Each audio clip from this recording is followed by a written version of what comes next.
Good morning, it's Tess. I wanted to make sure I got live. I'm expecting a call in about 10 minutes, so I wanted to just do this before the day gets away with me. Today on Stay Curious with Tess, I want to talk about what is financial independence. And the reason I want to talk about this is that financial independence is very different for all people. So does financial independence mean being rich?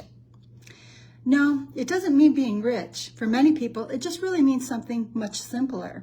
So what I want to talk about today is, for those of you that have been following me, and thank you, I'm 10 days in now, my goal here is, after spending 35 years in the insurance industry preparing financials, I want to share the things that I've learned on my journey. So I want to define some terms. I want to help understand those terms so that as we make financial decisions, we can make better financial decisions. So today's question is, what is financial independence?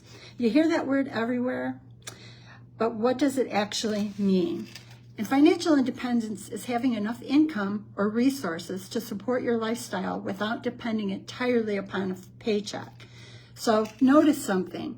That definition doesn't mention being wealthy. It doesn't mention having millions of dollars. It doesn't compare you to anyone else. It's about having choices. And choices are things that many of us need.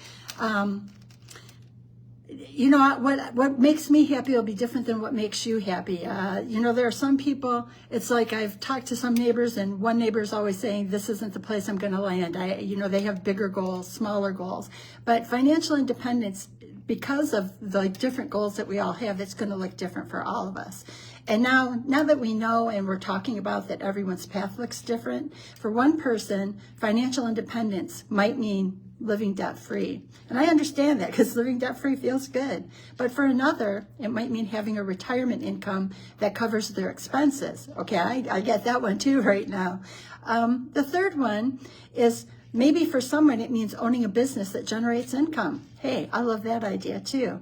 But perhaps it's also a combination of things: savings, investments, pensions, Social Security, annuities, rental income. It can be a package of some, all, or any combination of these above items. So the point is, there really isn't just one path. There are many paths.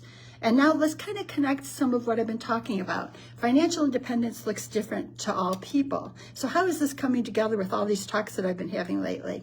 Well, in order to build that financial independence, you're going to have to understand a lot of the terms.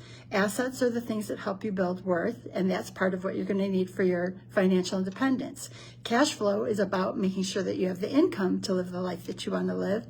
Liabilities, those are the obligations that are going to reduce the value of your assets or your cash flow. Guarantees, they provide some certainty. We've talked about annuities with guaranteed income, but each one of these plays a different role. So financial independence isn't built on one financial tool. It's built on a toolbox full of tools. It's built by understanding how the different tools work together. So that's why I encourage people not to ask what's the best financial product, but really to take a step back and look at what financial problem are you trying to solve, because that is a much better question.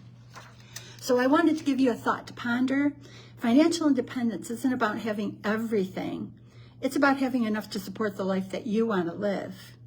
Understanding your options is the first step towards creating them.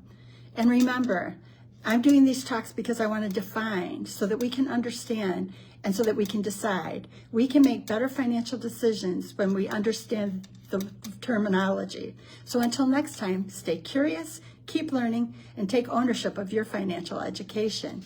Thank you, and I'm looking forward to chatting tomorrow.